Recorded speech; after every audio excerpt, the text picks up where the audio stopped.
ലതാസ് രുചിക്കൂട്ടിൻ്റെ പുതിയ വീഡിയോയിലേക്ക് നിങ്ങൾക്കെല്ലാവർക്കും സ്വാഗതം.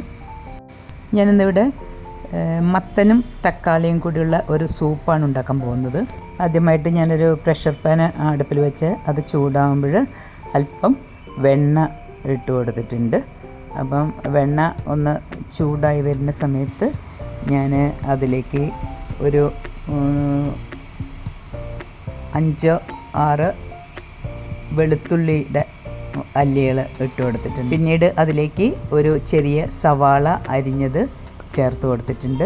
ഇനി ഇതൊന്ന് സോഫ്റ്റ് ആവുന്നത് വരെ ഒന്ന് നമുക്ക് വഴറ്റിയെടുക്കണം. കാരണം നമ്മൾക്ക് ഇത് മത്തനും കൂടി ചേർത്തതിന് ശേഷം നമുക്ക് അരച്ചെടുക്കാനുള്ളതാണ്. അതുകൊണ്ടാണ് സവാള സോഫ്റ്റ് ആവാൻ വേണ്ടിയിട്ട് വഴറ്റിയെടുക്കാൻ പറയുന്നത്.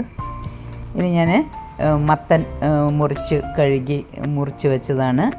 ഏകദേശം ഒരു 1/2 കിലോ മത്തനുണ്ട്. അത് ചെറുതാക്കി മുറിച്ചിട്ട് അതും കൂടി ഇതിലേക്ക് ചേർത്ത് കൊടുക്കുന്നുണ്ട്. ഇനി അത് ഒന്ന് വഴറ്റിയതിന് ശേഷം നമുക്ക് അതിലേക്ക് ഒരു വലിയ തക്കാളിയാണ് ഞാൻ ചേർത്ത് കൊടുക്കുന്നത്. ഇനി അതൊന്ന് അല്പം വഴറ്റിയതിന് ശേഷം നമുക്കതിലേക്ക് ഒരു 2 കപ്പ് വെള്ളം, തണുത്ത വെള്ളം തന്നെയാണ് ഞാൻ ഒഴിച്ചിട്ടുള്ളത്. കാരണം ഇത് സ്റ്റീം വിസിൽ വരുത്തും നമ്മൾ കുക്കറിൽ വെച്ചിട്ട്.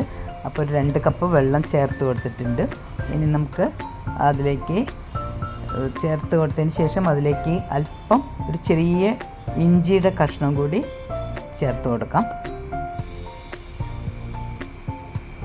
അതിനുശേഷം ഞാൻ പ്രഷർ പാൻ അത് അടച്ചു വെച്ചിട്ടുണ്ട്. അപ്പോൾ അതിൽ ഒരു 2-3 വിസിൽ വരുന്നത് വരെ നമുക്ക് വെയിറ്റ് ചെയ്യാം. അപ്പോൾ അത് സ്റ്റീമൊക്കെ പോയിട്ട് ഞാൻ തണുത്തതിന് ശേഷം ഞാൻ കുക്കർ തുറന്നിട്ടുണ്ട്. അപ്പോൾ തുറന്നതിന് ശേഷം നമുക്ക് അതൊക്കെ ഒന്ന് ഇളക്കി ഒന്ന് ഉടച്ചു കൊടുത്ത് ഒന്ന് തണുത്തതിന് ശേഷം അതൊന്ന് മിക്സിയിൽ തന്നെ അരച്ചെടുക്കാൻ പോവാണ്. അരിച്ചിട്ട് എടുക്കാം. അപ്പോൾ ഇതാ അരിച്ചത് തീരെ ഒന്നും ബാക്കിയൊന്നും വന്നിട്ടില്ല. കാരണം മത്തൻ നല്ലപോലെ വെന്ത് നല്ലപോലെ ഉടയുന്നതാണ്. പിന്നെ നമ്മൾ സവാള സോഫ്റ്റ് ആക്കിയിട്ടാണ് ഒന്ന് വഴറ്റിയെടുത്തിട്ടുണ്ട്. അപ്പോൾ ബാക്കിയൊന്നും കളയാനുള്ളതൊന്നും വന്നിട്ടില്ല. ഇനി നമുക്ക് മിക്സിയിൽ അരച്ചതുകൊണ്ട് ആ മിക്സി ഒന്ന് കഴുകി കുറച്ച് വെള്ളമാക്കിയിട്ട് അതും കൂടി ഇതിലേക്ക് ചേർത്ത് കൊടുക്കാം. അപ്പോൾ നിങ്ങളുടെ ചിലവർക്ക് കട്ടിയുള്ളതായിരിക്കും, കുറച്ചൊന്ന് വെള്ളം പോലത്തെയാണ് ടേസ്റ്റ് ഉണ്ടാവുക. അപ്പോൾ ഞാൻ അതിലേക്ക് ആ മിക്സി കഴുകിയിട്ടുള്ള വെള്ളം കൂടി അതിലേക്ക് ചേർത്ത് കൊടുത്തിട്ടുണ്ട്.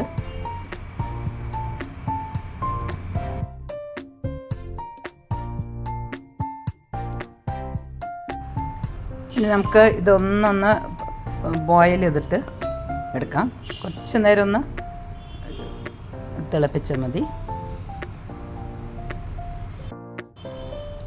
ഇനി അതിലേക്ക് ഞാൻ ആവശ്യത്തിനുള്ള ഉപ്പ് ചേർത്ത് കൊടുത്തിട്ടുണ്ട്.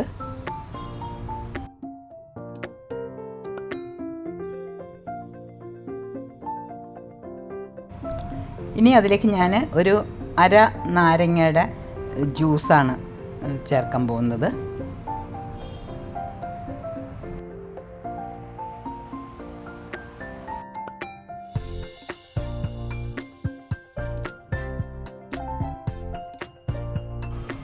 ഇനി അല്പം കുരുമുളക് പൊടി ചേർത്ത് കൊടുക്കാം. ഏകദേശം 1 ടീസ്പൂണാണ് ഞാൻ കുരുമുളക് പൊടി. വേറെ എരിവായിട്ടൊന്നും ഇല്ലല്ലോ. അപ്പോൾ കുറച്ച് 1 ടീസ്പൂണ് കുരുമുളക് പൊടി കൂടി അതിൽ ചേർത്ത് കൊടുത്തിട്ടുണ്ട്. ഇനി അതിലേക്ക് അവസാനമായിട്ട് ഞാൻ കുറച്ച് മല്ലിയിലാണ് ചെറുതായി മുറിച്ചിട്ട് മല്ലിയില കൂടി ചേർത്ത് കൊടുക്കുന്നുണ്ട്. ഇത് വളരെ ഹെൽത്തി ആയിട്ടുള്ളതാണ്. പിന്നെ വെയിറ്റ് ലോസിനും, പിന്നെ ഇതിൽ വൈറ്റമിൻ എ, സി, പിന്നെ പൊട്ടാസ്യം ഉണ്ട്, ഫൈബർ ഉണ്ട്. അപ്പോൾ അത് ബ്ലഡ് പ്രഷർ ഉള്ളവർക്കും ചീത്ത കൊളസ്ട്രോൾ കുറയ്ക്കാനും ഒക്കെ ഇത് വളരെ നല്ലതാണ്. അപ്പോൾ ഇതുപോലെ മത്തനും ടൊമാറ്റോ കൊണ്ടുള്ള സൂപ്പ് ഉണ്ടാക്കി നോക്കുക. എൻ്റെ വീഡിയോ ഇഷ്ടപ്പെട്ടിട്ടുണ്ടെങ്കിൽ ലൈക്ക് ചെയ്യുക, ഫ്രണ്ട്സിനും റിലേറ്റീവ്സിനും ഷെയർ ചെയ്ത് കൊടുക്കുക. ആദ്യമായിട്ടാണ് കാണുന്നതെങ്കിൽ സബ്സ്ക്രൈബ് ചെയ്യണേ. തൊട്ടടുത്തുള്ള ബെല്ലൈക്കൺ കൂടി എനേബിൾ ചെയ്ത് ഓൾ എന്ന് ക്ലിക്ക് ചെയ്താൽ ഞാനിടുന്ന വീഡിയോസിൻ്റെ നോട്ടിഫിക്കേഷൻസ് കിട്ടുന്നതായിരിക്കും.